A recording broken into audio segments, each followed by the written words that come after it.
When there's Lego, you know what to do. Call Retro Boy, he can make a substandard review. Or something. I apologize, but yeah, Cyborg Fun Pack Dimensions. Let's do the thing. So as you can see, the figure of this fun pack is, of course, Cyborg. And, well, as you can see, Cyborg is based off of, I believe this is the new 52 design from the comics, but I may be incorrect about that. But anyway, that doesn't matter, because this doesn't matter what comic it's from, it's a really good figure. I'm a fan. And as you can see, he has some amazing printing. Like, I'm just gonna zoom in here, which is something I usually don't do, but, like, just look at the design on his torso. Like, if I can get this to, to stop being... if I can get this to zoom in a bit better, like, you have a bunch of detail on here, but, like, if you look really closely, you can see that, like, in there's actually a bunch of, like, really subtle lining in a slightly darker color of silver, and it just looks really nice. I mean, like, this figure is probably one of the most detailed Dimensions has seen. I mean, like, obviously, I mean, out of year one, and if you don't know, this figure isn't unique. It also came in a set based off of nothing. It was the Javelin set that came with Darkseid, about 2 years back, 2015, but anyway, so yeah, this is a lot cheaper, and seeing as how the new Cyborg minifigure that we're getting for Justice League is $130, and the new one from the comic book is awful, and also uses the head from the Justice League version, this is the best Cyborg you're getting. Better go buy this pack now. But as you can see, I really am a fan of all the silver on him. Not a huge fan of how the torso is actually just in black, but it's fine. Cyborg comes with a stud shooter, which does actually work, of course, and you just push down on the lever and then the stud launches out. If you wanted to know, and I guess that represents his cannon arm, since obviously this pack came out before the Justice League set that gave him an actual cannon arm, which you just attached a stud shooter to. Yeah, that was fun. So anyway, back printing is also pretty nice. I think on here it's actually a bit easier to see some of the subtle detailing. Yeah, you can kind of see it lighting up right in there. It looks pretty sweet. Anyway, I don't remember, but if I actually showed you, so I'm just going to show you again. This is his toy tag. It has his logo and some nice detailing. And then Cyborg's face is something I definitely want to show you. Well, first off, I want to get a better look at his mask, because as you can see, it's, I believe it's dual molded piece. Let me just take a look and... Never mind, I'm wrong. It's actually entirely silver. The hair's printed on. But anyway, as you can see, obviously you have the red highlights for the little circle in the center, as well as the eye, but what you might not be able to notice is there's actually some metallic silver printed on top of the flat silver piece. You have some around the circle, around the eye, as well as some on these chin bits, which I feel is pretty nice detailing. If we turn this all around, you can see that, like, it's a pretty detailed mold all around, and then his hair is printed pretty well. There aren't really any flaws in the print as far as I can see to make his hair. And then if we take this piece off, you can see that underneath, he does just have kind of a more standard face print. It's, it was originally unique for this character, but then LEGO used it for Rhodes, for War Machine, from Civil War for some reason. But anyway, it's a pretty awesome expression, really happy. I feel as though it works really well when you put this on, but also works pretty well without it. And then the other expression is definitely not as good, but it still fits pretty well, for you have this much angrier Cyborg, and then you can put the mask on, and it works. So yeah, if I had to guess, I'd say that this is probably a bit more of a comic booky one. Well, this one's more related to how he acts in, like, Teen Titans and the video games and stuff. The video game portrayal probably being based off of Teen Titans, now that I think about it. But yeah, so this is a pretty awesome Cyborg minifigure. Yeah, not much more to say. Pretty cool, dude. Booyah! I apologize. So here we have the main build for Cyborg's vehicle, and this is the Cyberguard, a very tiny mech.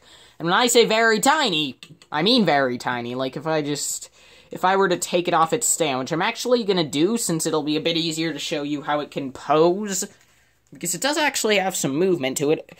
As you can see, it's just kind of stuck in there on this little pole, which attaches into a Technic piece on the bottom. So if I just take the mech and compare it to Cyborg, like, the mech isn't actually that much taller. Maybe only like a brick and a half, I think.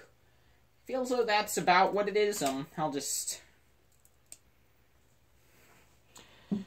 Oh, never mind. It's about 2 bricks, actually. But anyway, so I'll just get Cyborg out of here, and now we can take a better look at this mech, which I actually think is a pretty cool build. You have some nice red highlights, which I really like, including the canopy is red, which I've never seen that piece in red before. You have this cannon arm, and this other one is just a clip. And in terms of how this thing can move, the waist can twist. The waist can twist, but unfortunately it's not a full 360 because these clips in the back block it, which I'm not a fan of. I wish that they'd move those up, maybe up to here, so that then they wouldn't be blocking it. But anyway, and then the legs can move forwards. They can't really move back that much, but they do go forwards, and, well, I'd snap this out again, because I'm good at this. I'm good at everything, of course. And then, obviously, the arms are on ball joints. In fact, they pretty much are ball joints. That's, like, most of the arm.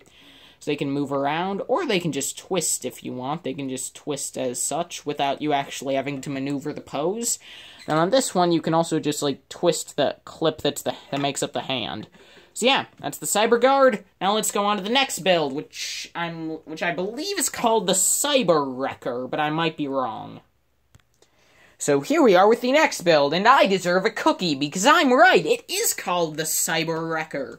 I mean, and I hadn't built any of these vehicles in like 3 months. So yeah, I'm very happy with myself. And I mean, I am also very happy with LEGO, because while I really like the first build, this one's even better. Because as you can see, it's kind of a 4-legged walker, and while the back legs are kind of mediocre, the front legs are actually really interesting. And what's great is that it can actually walk. Like, you actually get a lot of posability here. Like, more than when LEGO used these joints like they were intended to be used for the Mixels. So yeah, good job, whoever designed this. You designed one of the best builds in Dimensions, and it's a rebuild. I mean, like, you have this cannon, which is cool. I mean, it juts out a bit way too far in the back, but it looks nice overall. I don't mind that. The cockpit's fine. It has a cool view from the top. I mean, like, again, it just feels as though it looks really cool from an angle. I'm not a huge fan of it head-on, but I feel as though from an angle, specifically an angle from this side, it looks really good. So yeah, that is the Cyberwrecker, and now on to the last one, which I'm gonna guess is maybe the laser robot? I know it's laser robot something. Laser robot walker. I'm gonna go with that. See you on the flip side.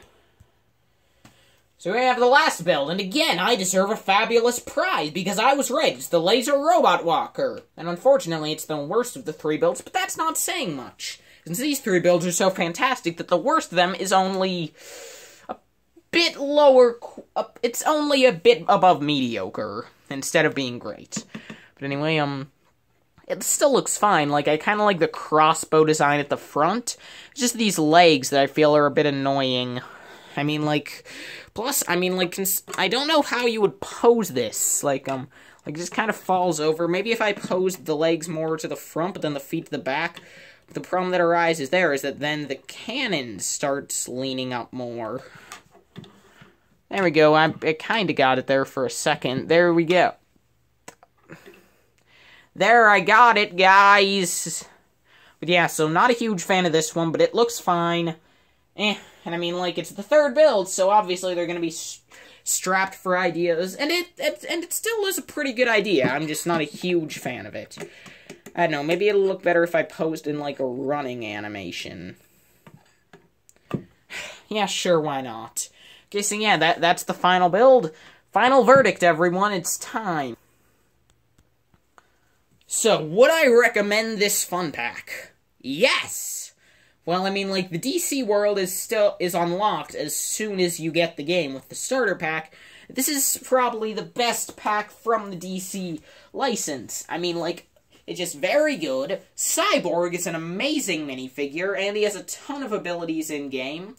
The vehicle he comes with, 2 of the 3 builds look really nice. One of them is this one, which doesn't look amazing, but it's still pretty nice. And all 3 of them are pretty useful in-game.